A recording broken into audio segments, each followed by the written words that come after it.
La Convention alpine s'efforce depuis le début des années 90 de développer une politique axée sur le développement durable et la sauvegarde de l'écosystème naturel.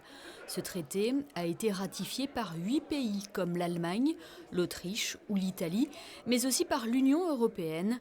Monaco fait également partie des signataires. C'est d'ailleurs en principauté qu'a eu lieu la 68e réunion du comité permanent de la Convention alpine. C'est très important pour nous parce qu'elle traite de sujets qui sont des sujets au cœur des politiques publiques de Monaco, c'est-à-dire le changement climatique, la gestion de la biodiversité. La présidence française actuelle a aussi décidé de faire un rapport sur les Alpes, sur la qualité de l'air. Donc autant de sujets globaux qui sont traités à une échelle régionale au sein de cette convention alpine et qui donc donnent tout son sens à la participation de la principauté de Monaco à ces travaux. Pendant 2 jours, les délégués des 8 pays membres de la Convention et l'Union européenne ont évalué les travaux réalisés par les différents groupes de travail mobilisés. Des travaux portant sur les risques naturels, la biodiversité ou encore le climat. La politique environnementale de Monaco est souvent prise en exemple.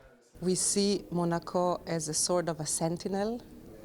Pour nous, la principauté est une sorte de sentinelle. Elle s'engage concrètement à travers des actions portant sur le changement climatique ou la gestion de la biodiversité.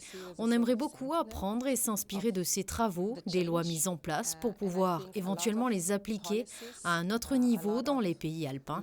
Je pense que ce que Monaco réalise en matière de protection de l'environnement est un bel exemple pour nous.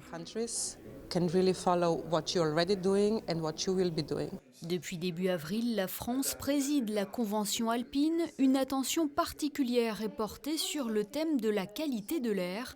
Elle a d'ailleurs fixé pour objectif d'atteindre la neutralité carbone dans les Alpes à l'horizon 2050.